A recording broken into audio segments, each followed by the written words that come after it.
There we go. Hello, good evening, everyone. 16th of February, it's a Thursday, and I'm looking very dark for some reason. I'm sorry about that. So I've just fixed the studio lights. I don't know if that's any better. But here we are. It's the 60-minute clinic. I'm afraid you are stuck with me only this evening. Ursula is being a very important person this week under very intense circumstances. So she is having a very well earned evening off. But I am just going to be presenting this on my own this week. So I hope that's okay. Before I start, I need to tell you that we have a lot of messages waiting. So I won't say too much before I launch into them. Just to say, if you do want to ask a question, then you need to, where's the banner? Hang on, here we go. If you want to ask a question, you need to like the page, and then you need to private message the page, and then I give you a code name, and then I read the question out, and obviously you only know what your code name is, so it remains confidential. If you put anything confidential in the comments, I will delete it when I see it, and hopefully not accidentally block you because the two buttons are very close to each other. So that's what we're going to do. Also, I in hopefully going to go back to the original purpose of this clinic, which is to be 60 minutes, because I do actually need to go to bed earlier tonight because I've got to get up very early in the morning. The reason is that I'm off to Oxford. I'm going to the office tomorrow because I've got some in-person appointments. And because I live in London, I'm going to have to get up earlier for that. But not only that, I am actually, don't know why I'm announcing this to the world, but I suppose that means that it makes it more real. I'm in the process of training for a marathon, everyone. And I need to get up early tomorrow to go for a run because I will do it. I hate getting up early for anything, but I'm going to do that. And I've announced to the world I'm going to do that now, so I have to. Anyway, there are actually, I'm going to do this as be as fair as possible and try and answer the questions in the order in which they came in. And there are actually, I've just noticed, there were two questions, I think, that we didn't even get round to answering last week. So I'm going to prioritize those this evening. The first one is, what's your code name? Spandau Ballet. Okay. So I'm sorry, Spandau Ballet. You might not actually be watching if you're expecting your question to have been answered last week, but obviously you can always watch these lives back. So Spandau Ballet says, my ex-husband submitted a child arrangements order. We both completed position statements and had CAFCAS interviews. The court looked at everything and set a first hearing date for the middle of June this year. My ex-husband's solicitors emailed me today with documents from his doctor saying he has positive mental health and an alcohol testing report from a chest hair sample. The solicitor says these were two of CAFCAS recommendations, and as these have been completed, I should rethink my safeguarding concerns with overnight stays, and these should start as soon as possible once he has moved. He moved into a two-bed flat before Christmas, but the second bedroom is now taken by his new girlfriend's teenage daughter, as they both moved in with him a couple of weeks ago. We have two children, girl and boy. My view is I don't feel I have to respond or do anything until we sit with the court in June. My safeguarding concerns remain, and I want these looked at by the court. Am I correct in thinking this? Thank you so much. Spandau Ballet, you absolutely are correct. If certainly as well, if your safeguarding concerns go beyond the state of his current mental health and drug and alcohol testing, or actually you just said alcohol testing, then absolutely you also, I would question, to what extent have they actually showed you proper evidence? And I always think if it's just evidence that's gathered by sort of one party, then that's not always, as reliable. Usually that kind of evidence is ordered as part of the proceedings. Certainly Cafcass are the ones that usually do the alcohol testing. And in any case, if your safeguarding concerns are the sleeping situation, which is very reasonable for you to have, especially when there's a girl and a boy, in most cases, we would expect, depending on their age, certainly when they get to, sort of 9, 10, 11, I think it's reasonable that the children should have kind of their own private spaces, especially when it comes to sleeping arrangements. In addition, when there is another child under the same roof who's kind of from a different family unit, I think you are not incorrect or being unreasonable to say we're going to hold off on overnight contact until we've got some objective sort of professional views about this, which is usually going to be by way of a Section 7 report, which is undertaken by Cafcass, where a Cafcass officer is actually going to come and see his flat, hopefully, or at least view it remotely. And then they can weigh in on whether or not it's, it's safe, it's appropriate, and all the rest of it. So you certainly don't have to do what the other side solicitor is telling you to do. You can stick to your guns and certainly wait until the court makes an order. You don't have to do anything until there's a court order. And it's something that I remind people a lot, is that we as solicitors, we can't make people do anything. We don't have that power. We can send them letters asking them or saying that's what they should do. But ultimately, we don't have that control. So, yes, I hope that helps. Moving swiftly on then to, hang on, where are we going? Oh yeah, this one. Okay, this is another child arrangements one, and this person needs a code name, and I was thinking about this earlier. I think I'm going to do films with Meryl Streep in them. So let's start with Doubt. Very good film. Doubt is your code name. I'm actually going to put Doubt in quotation marks because that's going to cause confusion otherwise. Okay, so Doubt says, I have a child arrangements order which says I have every other weekend and half the holidays. This was based on us living 150 miles between us, and there were no safeguarding issues. I moved to 10 minutes away from the kids. X has agreed week on, week off, but will not sign the agreement. I have FM1, but X will not attend mediation. My question is, how do I apply for variation? How long should I give X to respond to mediator? Will the courts take my shift pattern in consideration? I have proposed alternating 2-2-3. X insists 7-7 is in best interest of the children 4 and 5. Sorry, I forgot to add thanks in advance. You're welcome in advance. So Doubt, I'm a little bit unclear if there's already been an agreement.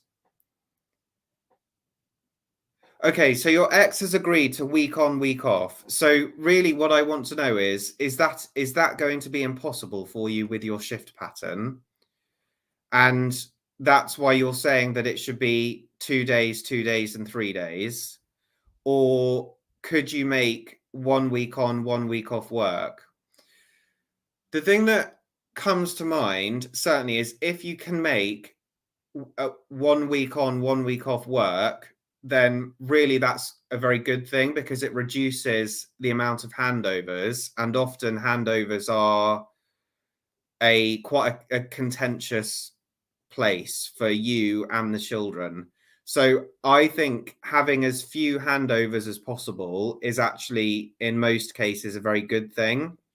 But obviously, if your shift pattern is going to mean that's not possible, then I mean, a court is not going to make you do it. A court is not going to say, well, you're going to have to get another job or whatever, unless you can, there's a third party that can get involved to kind of do the handover on that basis. But again, that's, placing an obligation and an expectation on someone else.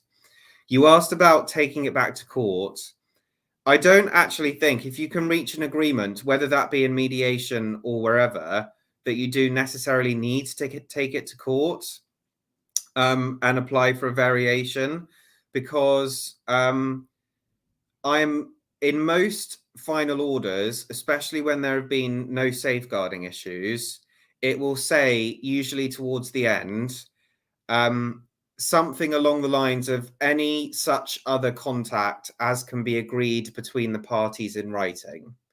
So essentially, if you agree between yourselves a variation of that order, I would say put it in writing, sign it, then you don't necessarily need to go back to court. I mean, ultimately, if you take it kind of the distance, the only way that would, if your ex said, oh, well, I want to stick to the original order, then they would be going down an enforcement route. The court would say, well, did you have a reasonable excuse to breach the order? And you would say, yes, because we agreed to, and here it is in writing.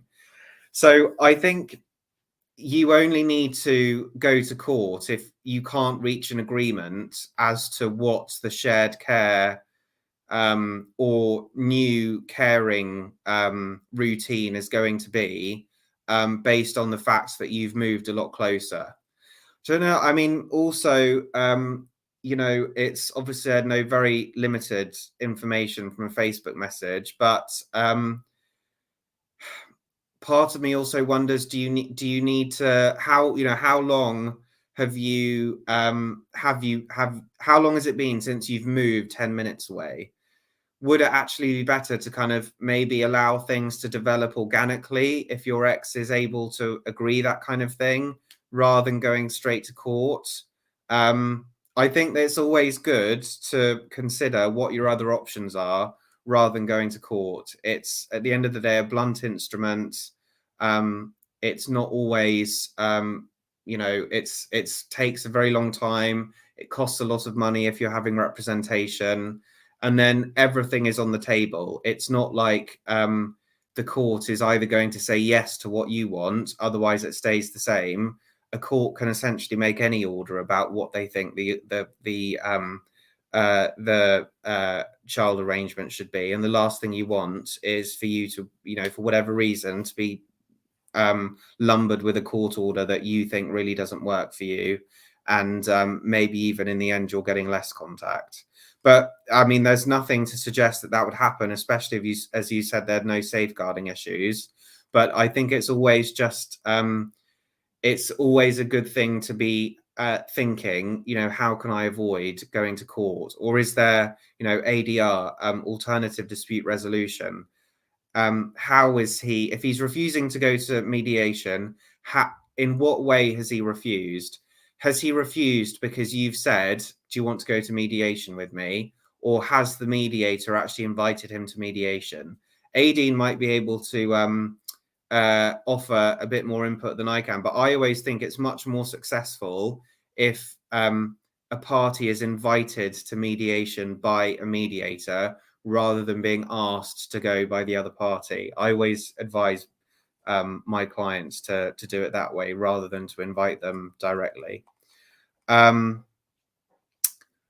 Right, so I hope that helps, Doubt. Let us find the next question. Oh, I think we found another one that we didn't answer last week. Okay, this person needs another code name. So you can be Into the Woods. Is your code? Oh no, that's not how you spell code name. Code name. Answering now.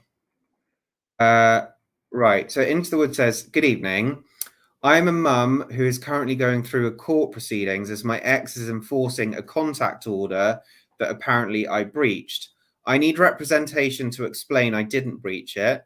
Long story short, he's lost our son, who was staying at his girlfriend's with his, I was lied to on my child's whereabouts. My son, 4, with autism, managed to get out. And it was only when a passerby found him and police went to his door, he noticed. After that, the breach didn't specify where he has contacts just as long as he did. So I said to have them at mine until I can trust him again with keeping him safe. He then resorted contact center, and since October, it's been working well. Until January, he accused me of ambushing him at the door, shouting at him, which a witness from contact center was there seeing it all, but said they cannot write any report about it due to judicial protocol. Anyway, it's a very complicated situation. Sorry for the essay. As much as I have a good job, it is hard to afford a solicitor on one wage. Oh, hello. So Sarah, I'd never imagined that mediation would work. X repeatedly refused. In the end, the court ordered. They attended mediation. It was actually much more successful than I could ever have imagined. Thank you very much for saying that, Sarah. I think that is really good to know when mediation goes well. And ultimately, sorry, Into the Woods, I will come back to you in a minute. But I think it is really worth remembering that when you go into mediation, you are there to come to an agreement together. And when you're able to do that, it means that there's a much higher chance of you being able to stick to that agreement when it's one that is you have created together rather than one that's been foisted on you. And when mediation works, I think it's great. I think there's no point staying in a mediation process when you know it's not going to go anywhere. And that is, at the point where you need to try something else, such as going to court. But I think in a lot of cases, it really is worth trying. And I always highlight to people that there are options with regards to, things like shuttle mediation, when being in the same room or on the same Zoom call or whatever, however you're doing the mediation is going to be difficult. When there have perhaps been flavors of bad behavior or abuse.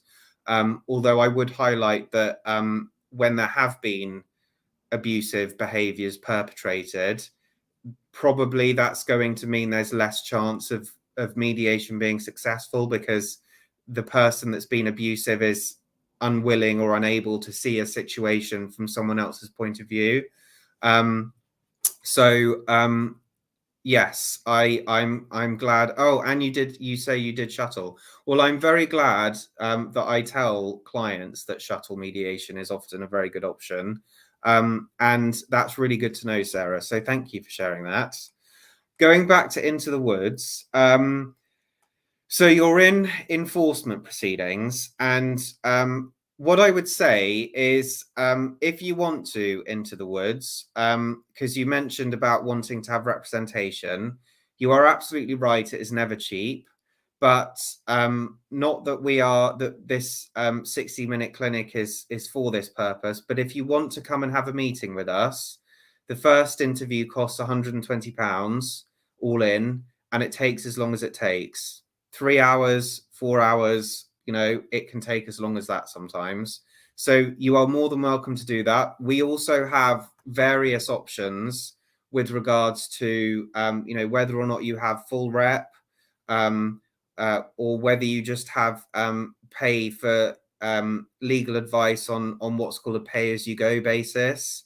And that often is a very good way of getting some legal help for much less money than it would cost if you were having full representation.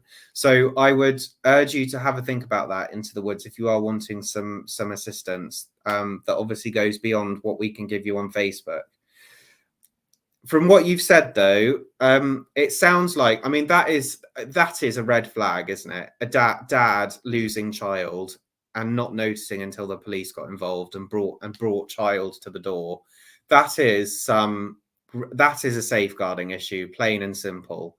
So if your position was after this incident, we're not going to do overnight, or you are not going to be with this child alone until you have learnt the error of your ways and you're able to show this, then I would say you have that is a very reasonable excuse that you have in breaching the order. And ultimately, that's the question for the court. Enforcement is that when there are enforcement proceedings, the first question, the first hurdle that the court has to jump over, or the person the person who's making the allegation that the other party has breached, is that they have to establish on the criminal standard, which is on the beyond all reasonable doubt, it's a like 99.9% standard, that the order has been breached. If the party can't get over that hurdle, we don't go any further. After that, the court then asks whether there was a reasonable excuse for the party that did breach the order to breach the order. And that is on a much lower standard. Well, not a much lower standard, but on the lower standard, the civil standard, which is known as on the balance of probabilities. The question they are asking is, did you have a reasonable excuse? Was it more likely than not likely that you had a reasonable excuse to breach the order? And that's a sort of 51% threshold. And I would say, in the circumstances that you've outlined in your message, you would say, yes, you did have a reasonable excuse. And it also sounds like you've been very sensible and that you haven't actually just stopped contact altogether. It's happening in a contact center and all the rest of it. You've said about that there was some shenanigans about you confronting him, or ambush. That you confronted him and that there was a witness. So what needs to happen in these proceedings is that he needs to nail his colours to the mast and actually say whether or not this incident is sort of material to the issues that the court is considering. I would say that it doesn't sound like it is, because he is presumably, if he's brought enforcement proceedings, then he is wanting to establish the fact that you breached the order. I don't understand why anything that's happened at a contact center is relevant to what his case is. But if it is, then the court is not just going to take his word for it. There will have to be a hearing in which they make findings or don't make findings on the basis of this allegation. So if he wants to pursue this allegation, then I would say that you need to ask the court for permission for you to, for this person that witnessed the incident to produce a witness statement, as in, I, Joe Bloggs of, witnessed an incident that happened on the 12th of November. What happened was, he actually shouted at you, whatever. And if there is going to be that kind of hearing, it's called a fact-finding hearing, then that person would have to make themselves available for the court hearing, because they would need to be cross-examined on it. But it sounds like we're quite a long way from that happening. So that is only going to be an issue if he is pursuing it against you. And I don't really see why he would be pursuing it in enforcement proceedings. And also, I don't see why it needs to go that far when you most likely had a very reasonable excuse to breach the order. So that's what I think about that.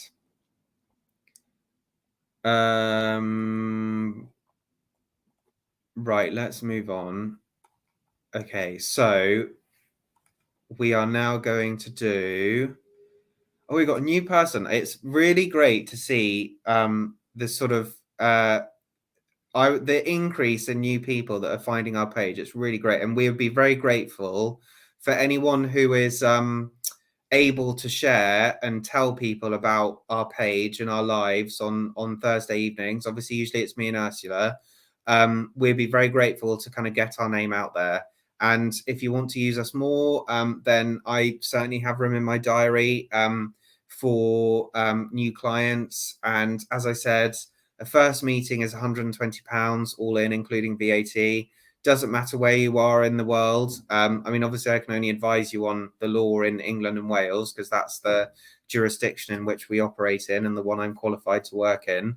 But we often meet remotely. We can do that, or we can meet you in our office in Oxford, and we can also meet you in London. So just putting that out there. So the next person is, God, I suddenly can't remember any films with Meryl Streep. The Iron Lady. Okay. The Iron Lady is your code name. Which an incredible film, I thought. So the Iron Lady asks, so we split up 1.5 years ago, but never sorted finances out. I wanted to ask really just what is fair? Like, if it was absolutely impersonal and robotic, how would things divide? I understand that mortgage we've paid over the years together would just split 50-50. So I'd pay him half of the mortgage that we paid to the bank over the years. But what about a car, for instance? We took a loan of 20k to buy a car. We paid about 15k before the splitting. Now, car is probably not worth much and he kept it. What would be fair to do? Do we count that I paid 7k towards that car, or do we count that this car probably cost 3k today? So he should give me half of its today's costs. Just wondering if, because he is keeping the car, I would reduce the amount I owe him for the mortgage. Also, someone said to me, because we were married, still technically are, and I was on maternity and then worked reduced hours, part of his pension should be transferred over to me. Is this right? If so, which period for which period should we be splitting it? Only maternity leave, or when I reduced my hours and stayed with the baby? Many thanks. Okay, thank you for that question, first of all. It is the sort of question in which I could very easily spend the rest of this session talking about and beyond, because it's like the sort of thing that, you could, people write books about it, put it that way. Really, the Iron Lady, it would be a very good £120 for you to spend to come and get to come and talk about this with a solicitor properly, because you asked if it is impersonal and robotic when it comes to the division of finances, and the answer to that is a big fat no. It's not. Every case is considered and taken on its own issues. Unlike other jurisdictions and other countries with how it works, it isn't just this is the division in every single instance, especially when there's children, by the way. You would be wise to go back to the law. That's what I think is a very good thing to do when whenever you're stuck with something, is go back to what the law says. There is a shopping list of factors in what is called the Matrimonial Causes Act 1973, and specifically section 25. I'm going to go through this kind of fairly quickly, but there are 3 main factors that need to be followed. First of all, that the children come first. They need to be housed before either of you are. If possible, there needs to be a clean break. The court wants you to walk away with your respective financial settlement without you having any obligations towards the other person. They don't want you to stay owning a property that you're not living in. They don't want you to be on the mortgage of a property you're not living in. And they also would rather that there isn't spousal maintenance being paid. Sometimes that's not possible and a clean break isn't what the court orders or isn't appropriate. but they would prefer that that is the settlement. And they would, child maintenance is different, by the way, and whoever looks after the children more than 50% of the time will be entitled to receive child maintenance from the other party. That's worked out through the child maintenance service.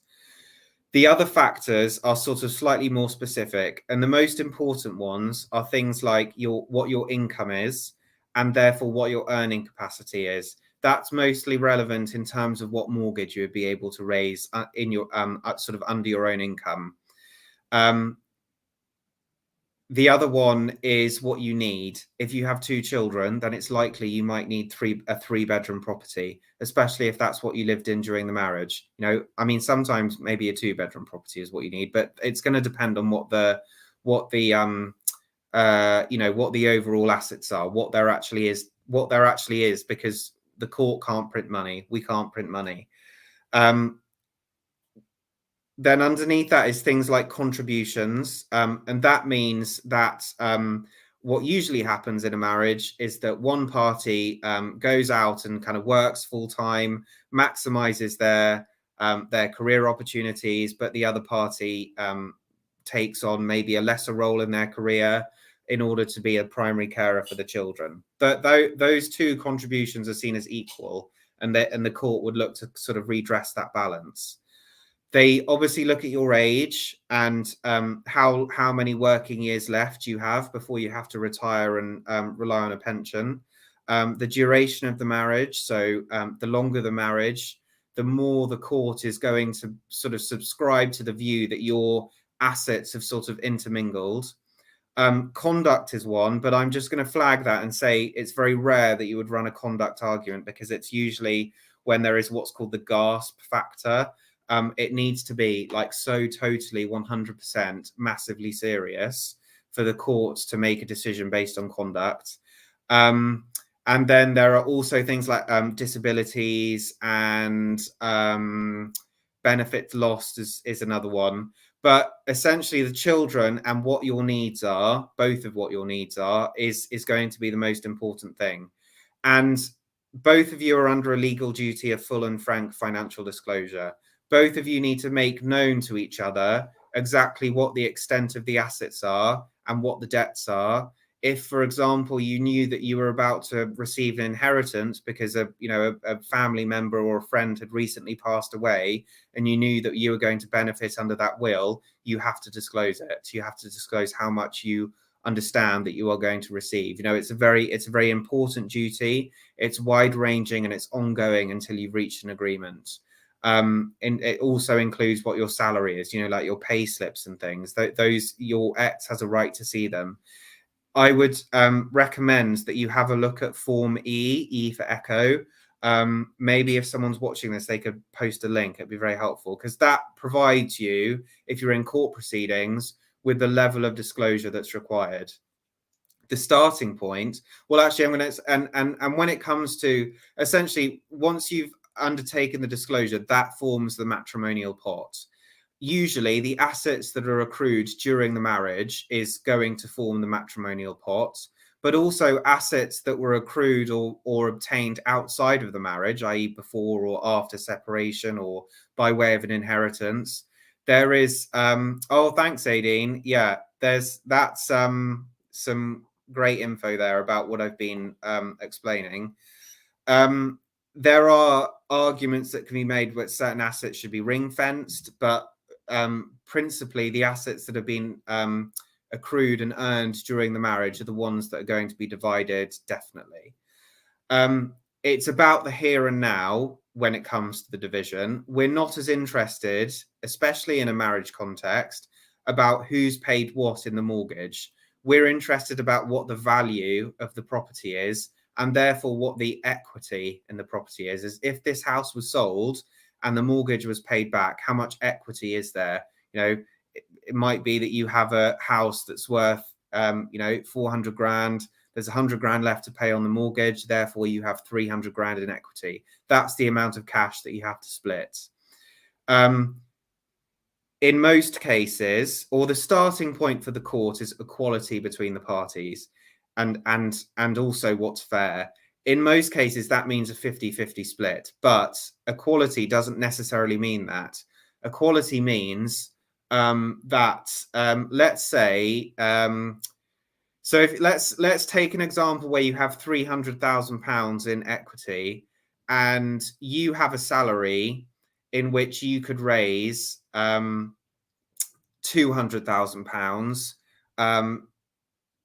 You could raise a £200,000 mortgage, and your ex could raise £250,000 mortgage. So equality in that instance would be that you would receive £50,000 more from the equity of the property in order so that you can house yourselves to exactly the same standard. I hope that makes sense. But if there is a disparity of income, then in order to achieve equality of the capital and sort of equality of how you will house yourself, then one party would need to retain a greater amount of the equity in order to be on an equal footing. So that's an example of how equality works. And Nadine's given me a few film ideas. Thank you. So yes, it's not about because I've paid 20 grand in mortgage payments, I should get 20 grand back.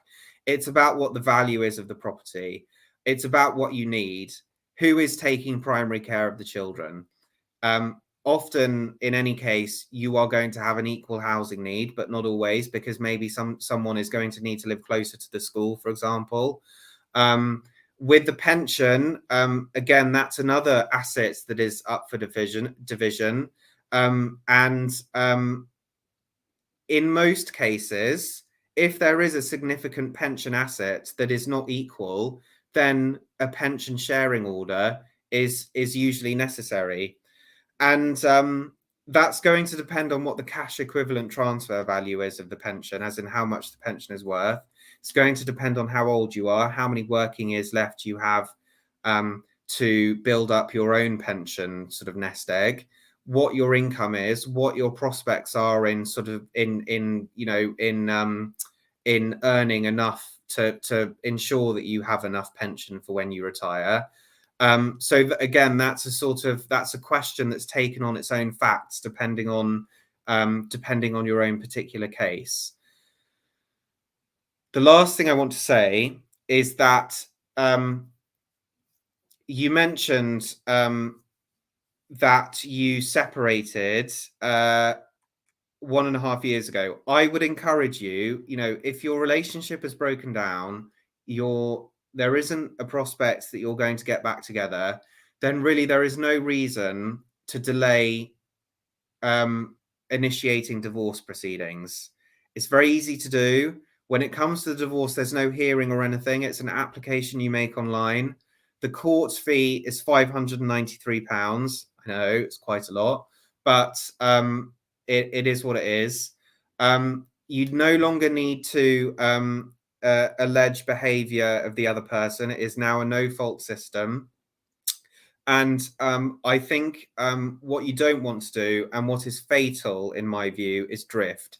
You don't want to get 5 years down the line. Maybe one of you is in another relationship. You want to get the marriage ended as soon as possible, and I think that's the sort of dangerous ground in which you can start hating each other, and we don't want to get to that stage. And really, sorting out the finances is really important. If you don't sort out your finances by way of a court order, hopefully one that you reach by consent, then you are left vulnerable to one of you making a claim against the other at any point in the future, unless they've got remarried, although that doesn't apply to pension sharing. So the Iron Lady, do feel free to arrange an appointment with us, because there's so much more to say on this subject. But I hope at least I've given you a quick background to how everything works. Right, where are we? Oh God, I'm having to scroll down quite a long way.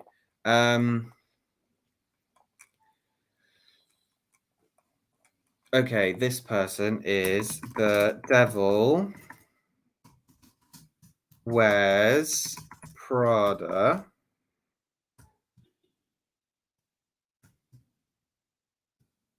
Is your code name? So this person says, I would like to take my 4 children abroad. I have a number of things that may make this near impossible to do. My eldest is 15 years old and has 3 different named birth certificates. So the courts changed the name and what she's been known as for almost 14 years. And her dad died when she was 5 in another country. I don't have a death certificate. How do I go about getting her passport? The youngest child, 8 years old, has not seen dad since she was 2. No maintenance or contact or anything. No idea where he is. Can I get passport without his say so? I can't get a letter from him. The kids have double-barreled surnames. Last part is same as mine, but the first half is their dad's name. My eldest is mixed race. My other 3 and myself are white. I know it shouldn't be an issue, but some people still judge / assume, so may think she's not mine. Could that cause any issues while abroad? Middle 2 kids, dad, I can get a letter from him, so not a problem. My kids have been abroad and my kids have never been abroad, sorry, and I've only been to a handful of countries as a kid / teen and never been on a plane. Anyone taking time to help or advice is appreciated. Okay, so the devil wears Prada. So if you are going to another jurisdiction, so crossing a border, then technically, if the people on the border are doing their jobs, then they should be checking that for children under the age of 16, that the children are going with the consent of every person who has parental responsibility for the children. So for your 15-year-old, I wonder really whether it's better that they just wait until she's 16, where I think that you won't need parental consent for her to get her passport. Amanda's just asked, by the way, is this recorded? As I think you just covered what I was going to ask. Yes, it is recorded, Amanda, and it stays on the page forever. So once it's finished, you can then scroll back and look. Yes, that was. So I think once your daughter is 16, she won't need her passport form signed by her parents. So if you're willing to wait until she's 16, then that might be the easiest answer. With regards to the missing dad, that probably is going to be more complicated, especially if they don't have a passport. I don't think that you just explaining that you don't know where dad is to the passport office is going to be enough. I think you need to actually properly have a look for dad. I think it's probably easier to do now than it used to be with social media, but you need to try and contact him and find him. If you can't, obviously, like searching names on social media and all the rest of it, I would go and see someone called a process server. They're also called private investigators. Process servers are what solicitors use when we don't know where parties are. And they sort of have access to, electoral registers, some sort of databases where they can usually find people. And I would pay them to see whether dad can be found. If you can't, then I think really what you're going to have to do is obtain a court order that says that the children live with you, that dad can't be found, and that you have permission from the court to take your child away without dad's permission. You'll have to show to the court that you've made every effort to find dad, and that will be via using a process server. But I think if you're able to explain that properly to the court, then they would be prepared. I don't see why they wouldn't be prepared to make an order like that. And I suppose, I mean, I'm just trying to think. I think that's probably how I would do it. I think there isn't going to be a way that you can do it without finding where dad is or getting an order from the court. And it might be, I mean, you know, if you don't even know where he is, then is he, you know, I mean, there's a whole host of possibilities, and you need to do as best you can to find him. But if not, make an application to the court. You might choose just to make an application to the court anyway. I don't obviously know the background to what your relationship was, but probably you don't want to be having to be, you know, finding him every time you want to go abroad. And therefore, I think, you know, if you had a court order that said, you know, you can take your child abroad for up to 28 days without needing to obtain permission, then that's probably the best thing. And I think, you know, on the mixed race thing, you have my sympathy, and I can completely understand. I think you're right. Depending on what countries you go to, certainly that's the sort of thing that people would pick up on and ask, which is a huge shame. But what you need to do is just make sure that every time you are crossing a border, that you are going with the correct paperwork. So, you know, their birth certificates probably, to prove that you're their mum, and also either the court order that says you don't need dad's permission or dad's written permission that you're going.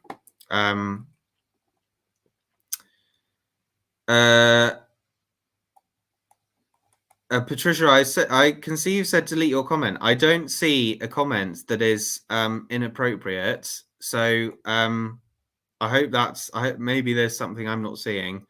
But anyway, let's carry on. Where are we? This person I'm not going to answer because I know that I have an appointment with them soon. Oh, okay. This is one.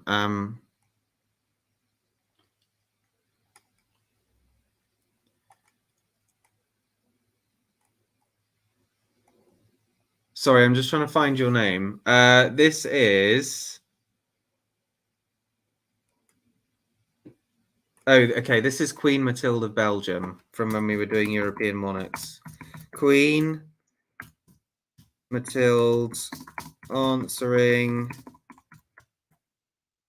now. So Queen Mathilde says, "Hi, hope you're well. Since my last message, my ex was served with the paperwork by both myself and the court. We had a new court date, which went in my favour, thankfully. Oh, good. The judge booked a new court date for March to deal with the arrears of maintenance, and my ex has now instructed a lawyer to represent him. The lawyer has emailed me saying X has not seen the court paperwork and requesting that I send it to them. Is this normal? Surely they or my ex can get all paperwork from the court. Can I ignore their emails, or do I have to send them all the paperwork? It seems a bit cheeky of them to be asking me, especially considering X is lying about not having the paperwork, which both the court and I sent him, and the court discovered he hadn't been sent the paperwork. I sent the document signed for delivery. Many thanks." I think, Queen Mathilde, this is a choose your battle situation.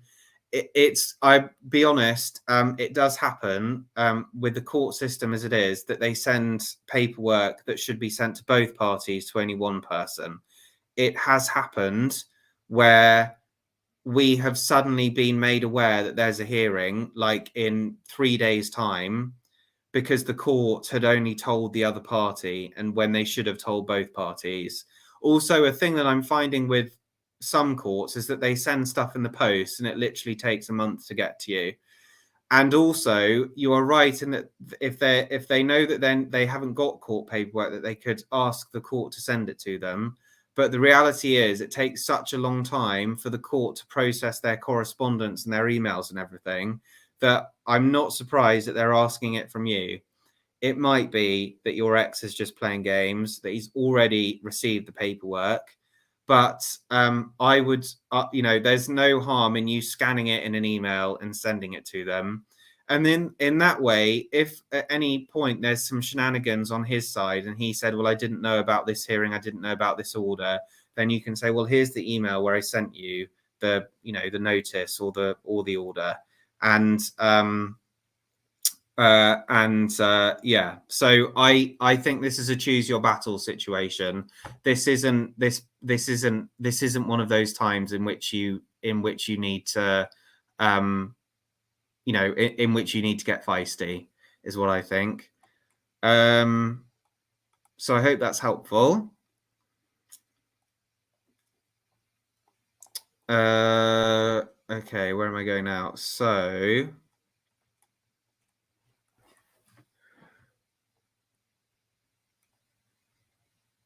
okay, this is, who are you? Denning. This is Denning answering now.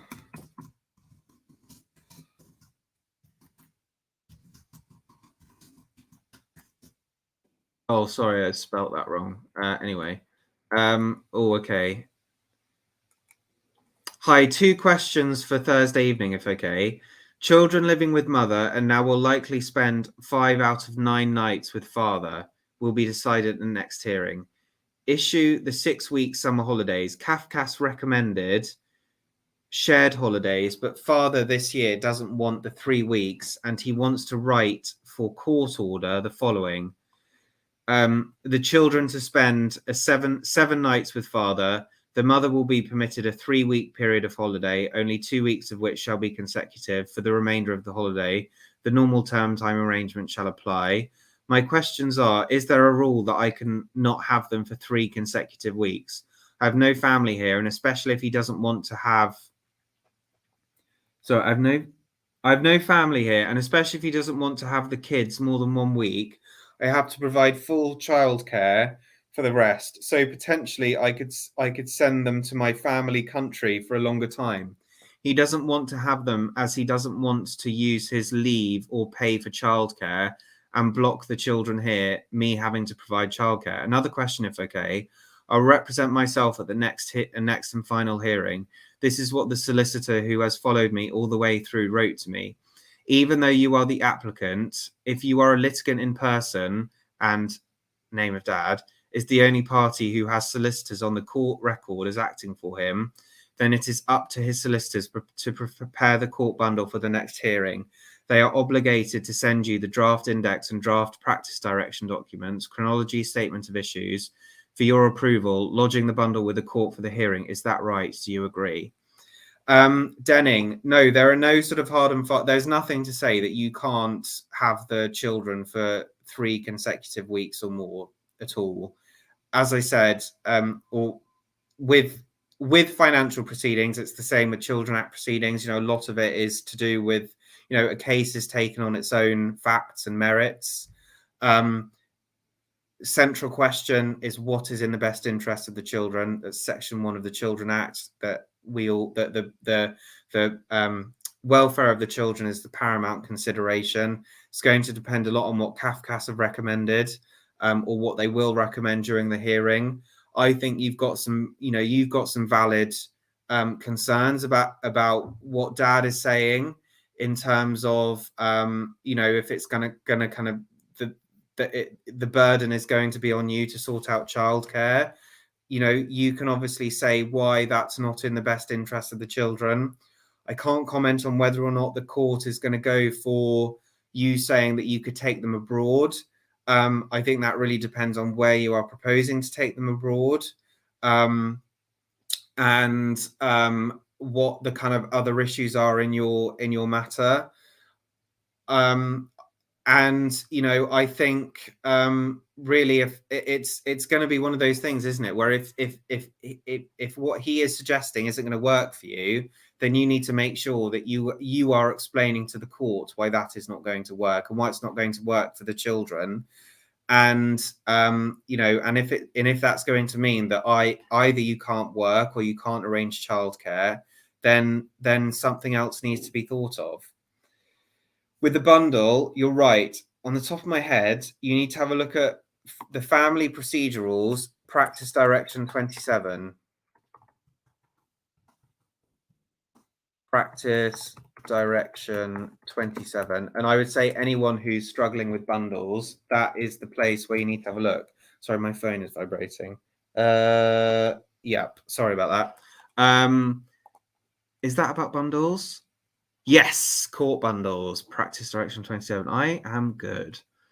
So, responsibility for the preparation of the bundle. A bundle for the use of the court at the hearing shall be provided by the party in the position of the applicant at the hearing, or if that person is a litigant in person, by the first listed respondent who is not a litigant in person. So you're right.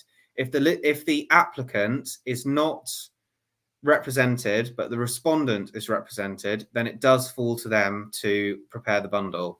But the court may have made an order at the previous hearing that you are to do the bundle. And if it does say that the responsibility to prepare the bundle is with the applicant, then it might be that you have to do it. And I've been in that position before when the order is for the applicant to do it, but they are not represented and the respondent is doing it. You know, if it was me, it's more important than anything else that the court has a proper bundle. So sometimes I will do the bundle, even if it's not strictly me that's supposed to be doing it. What I would totally recommend you do is, in good time, you write to the other side and just say, in accordance with practice direction 27A, paragraph 3.1, I am, and my understanding is that you will be providing the bundle. Please, can you confirm that is the case? And please, can you let me have a look at the draft index as soon as possible, and at least a week before the hearing, so that it can be filed in good time before it happens. So, yes, is the answer to your question. The other side should be preparing the bundle, but I would check. And ultimately, whoever's responsibility it is, it's not going to do anyone any good if you get to the hearing and there's no bundle, and it's just a waste of time. A judge is going to be really annoyed, and you know, their court resources that could have been much better used. So, in a way, I think sometimes this is you know, getting the bundle out there is really the best thing to do. Right. So there's quite a few. I'm gonna go for a couple more, hopefully, and then I will be going to bed.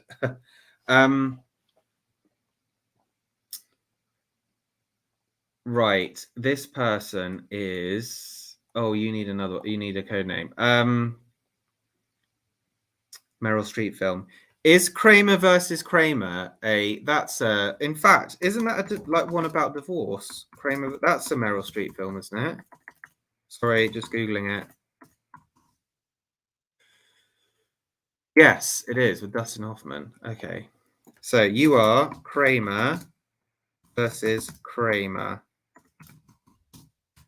Code name. Answering. Oh God, I can't spell today. Answering now. So Kramer versus Kramer, you've said, I have my first mediation appointment tomorrow. You split 4.5 years ago. Children with me 4 nights a week and per week, and I'm assuming 3 nights a week with the other party, with dad. Our eldest 12 is non-binary, a name change, bullying, anxiety, and they haven't been to school for 3 months. X has refused to bring this child home for 5 weeks, claiming they do not want to. Family support worker has today said she is happy with welfare and that a plan is in place. They are refusing to engage with CAMS after I've spent months fighting to see them. Child self-harms and has thoughts of suicide. We attended counselling before Christmas and they sent us straight to A&E. X was not happy with this. Child is unsupervised on the phone and in an online relationship with another 12-year-old that they have never met. WhatsApp regularly shows them online between 1 and 3 a.m. They have Snapchat. Have I got any chance of getting access to my child? Just to add, there was DA in the marriage, nothing proven in court as we negotiated finances and child arrangements between ourselves. I mean, I just say that's quite a when it comes to those sorts of issues, especially with young people surrounding gender identity, I can only, I mean, it's quite a topical issue at the moment, isn't it? And I think that must be really, really difficult to go through as a parent, as I'm sure it's very difficult for your child. And they are clearly very vulnerable.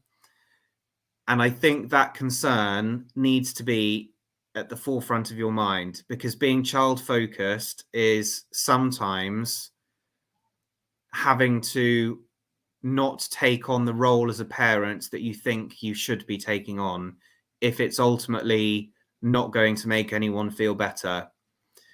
I'm also conscious that you said your child is 12, and at that age, the courts are beginning to recognize that children are competent in coming to their own view about who they spend time with and how they spend time with that parent.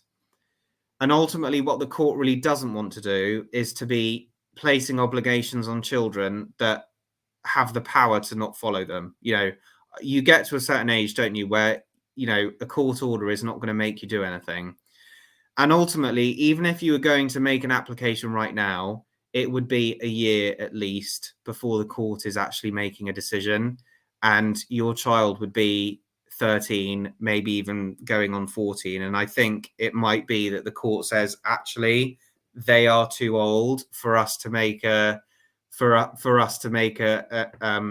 an order that is going to bind them to or place an obligation on them to do anything. And it might be that, you know, they're not prepared to make an order. And indeed, there is a principle in the family courts called the no order principle, in which you know, the court won't make an order unless they need to. So, you know, clearly your child is very vulnerable. Your child needs the support, needs appropriate support, which is very difficult to get, I think. And I think especially when it comes to issues surrounding gender identity, I think those kind of services are lacking. Appropriate services are lacking. I won't go into the specifics. I think what you should do, because this is a very complicated area, I would, Kramer versus Kramer, have a look at the CAFCASS website, first of all. There are actually some resources on there surrounding, specifically surrounding children who have gender dysphoria or are uncomfortable with their gender and those kind of issues. I would have a look at that. I think sometimes, regardless of what's going on, but just because of the ages and obviously because of the tricky dynamics, especially if there's been flavors of abuse, and also that your child is living with the person that was abusive, court is not always the right option. And I'm saying that very honestly as a solicitor, but court is not always the right option in those circumstances. It might be that your road to get back into your child's life is a long one, and is one that's achieved through therapy or space and time, essentially. And I think if I was in that kind of position, harking back to when I was that age, I mean, I'm in a way, I, you know, personally didn't have, you know, I haven't gone through a period where I've questioned my gender identity or had those, you know, kind of issues to that extent. But I like to think that I have some kind, you know, I have some kind of understanding in other ways. I think I would have wanted a parent to know that they were there for me, even if I didn't want to speak to them at the time, or I didn't want to discuss certain things with them, or even, you know, necessarily would have wanted to see them or whatever. I think if you are able to just make it known that you are there, that they can speak to you whenever they want, then that is that is a place to start. And then, you know, with the kind of online relationships, I mean, this is kind of just goes into the whole conversation around young people and social media and the dangers that presents. I mean, you know, I think it was difficult enough for me when I was 14. You know, I was 14 in 2007, 2008 when Facebook was the only social media, and you could only access it on a computer. And you know, I think that certainly was fraught enough in my teenage years. I think you need to make sure that if you are worried about this online relationship, that the people who need to know about it know about it. That is, for example, the school. That is your ex. I suppose we don't know exactly what they're going to do with that kind of information, especially if there are flavors of abuse. And you've got a family support worker involved. You know, those are the people that need to be made aware of it. And yeah, I really all the best to you. I hope that you are able to, in the long term, it's probably going to take a long time. You know, you're able to work through something. I think though, you know, at that age, there are things I think when it is possible to grow up and get past a lot of the issues that you think are just the biggest things when you're 12 and 13, that, you know, when you get older you think, God, why was that such a big thing in my life then? But yes, thinking I'm as has been said in the comments, we're thinking of you, and all best wishes. And also Maria, lovely Maria, who works in the office. If you're Oxford based, I suspect speaking to Topaz. Okay, that's a good one. Right. Did say this would be a 60-minute clinic, and now it's the 67-minute clinic. But shall I keep on going? I am going to do a couple more. How do we? There was one I saw earlier. We actually don't have that many to go.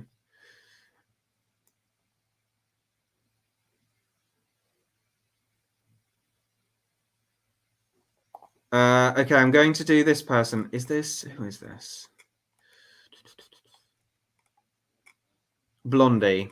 Right, Blondie has been very kind and asked quite a short message.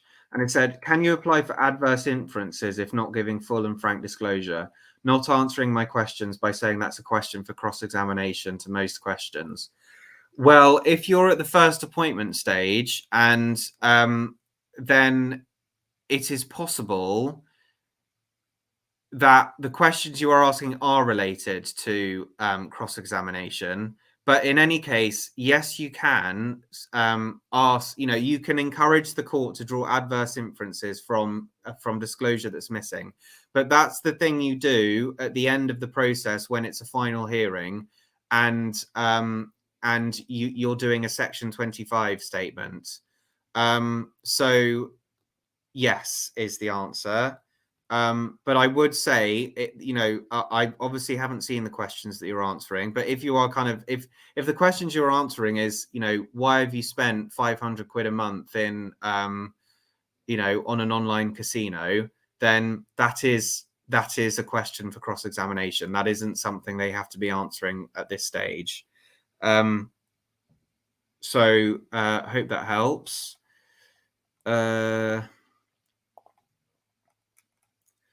Oh yeah, okay, this is another one.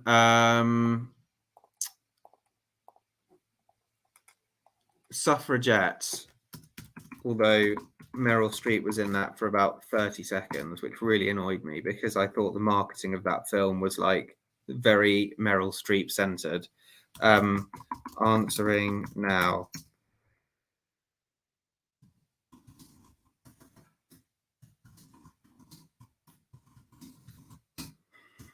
So, Suffragette says, hello, I'd like to ask a question. I have evidence that my ex is hiding assets, but I'm not sure if I will be able to use it in court because of the way I found it. I have a car, I'm the owner and keeper of the car, but my ex used to use it and he installed a device that has lots of apps on it. We separated and I got a non-molestation order out on him. One day when I got in the car, I noticed that it looked like my phone was syncing to his device with Google Photos, etc. I opened up Google Photos and was concerned that the content didn't look like anything I had taken on my phone. There was video footage of about 18 watches, many of them high-value classic watches that increase in value. I soon realized that the video had been taken by my ex. I recognized his watch storage box and some of the watches that I know he had already, but there was so many more, altogether possibly worth 80k plus. I also recognized his hand and the unit that the watch box was sitting on. Would it be frowned upon if I used this as evidence of non-disclosure and dispersing assets, as his phone was linked to the tech in the car, which I wasn't unaware of until I noticed this? Kind regards, Suffragette. You know, I just say that if I was like a multimillionaire, I just would never spend all my money on watches. I don't understand why people do that. Oh, Lynn, I'm going to delete that comment because it slightly betrays the fact that I just answered your question and we're trying to keep this confidential. Anyway, what was I saying? Yeah, so we've got a non-disclosure issue. So this sort of engages a case called what was it? Immerman. I think it's called Immerman and Chenguez or something like that. In financial proceedings before this case, essentially you could just turn up with evidence of the other side's. You know, you could disclose assets and things and financial information of the other party. You can't do that now. Disclosure is for each party to make their own disclosure. I actually don't think, Suffragette, that because you've now found this out, that you have found it out in any nefarious way. You haven't like broken into his house and found these watches. It was just because it was on a car that you use perfectly legally. I would take screenshots for your own records and I would write to his solicitors, because you can't just turn up to the court with all of this evidence. You know, he has to be given an opportunity to file it himself. It's not for you to do.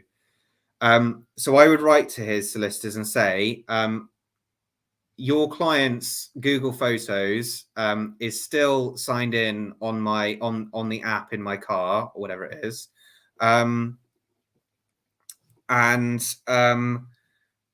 therefore, and it appears as though there are a number of assets that should have been disclosed on this, on whatever question it is on For Me, that has not been disclosed.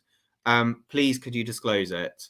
And then I think if he does have solicitors, then that will put his solicitors in a very tricky position, because if he doesn't do that, if he then says, if he refuses to provide that disclosure, then I think his solicitors can't be complicit in him lying, essentially.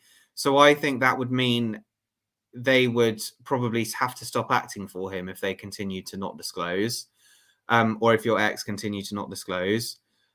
If your ex doesn't disclose it, then it is something you need to mention in your next hearing. And I'm hoping you're not too close to a final hearing, but you would need to say, you would essentially probably need to ask the court to make an order that he discloses it, or that you are able to provide that information. But I wouldn't just provide it just out of the blue. He needs to be given an opportunity. You should probably keep a copy of it for yourself, take some screenshots just so you have it, but you should write to his solicitors or him and say, you need to disclose this. And that is following, it's a precedent, a principle that's been set down in a case called Immerman and Chenguez or something like that. Right, where are we? Okay, Clownfish. I'm going to ask. I mean, I am aware, Clownfish, that we've got an appointment coming up, so I'm not going to spend too long on this. But you've asked, can you add the Mackenzie Friends fees to your Form H? You've spent over £2,500. You know what? I don't see why not. I mean, you might as well, but that's not legal representation. I mean, the only thing I would say, Clownfish, is for £2,500, I could do like 10 hours work, and I'm a solicitor, and I am not seeing how your Mackenzie friend is saving you any money, to be honest. That's maybe something we'll talk about tomorrow.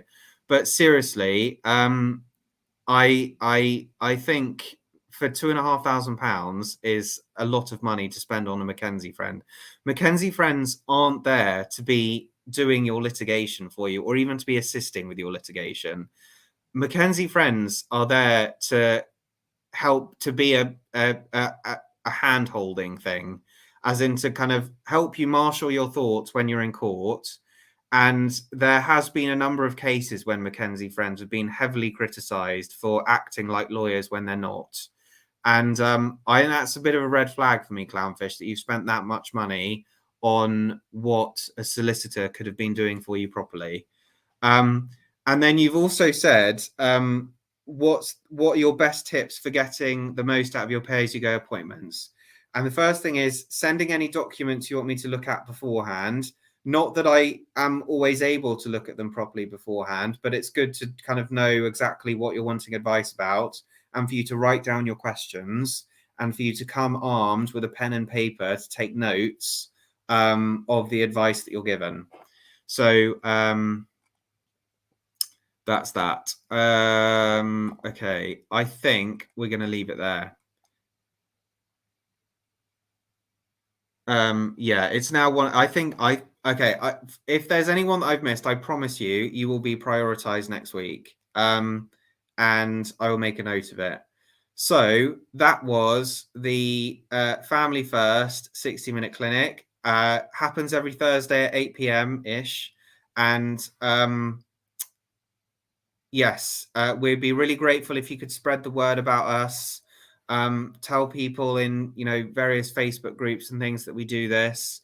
And I think that's it for me. Hopefully it'll be me and Ursula here next week. And have a good week. It's Friday tomorrow. And I am now going to bed. Bye.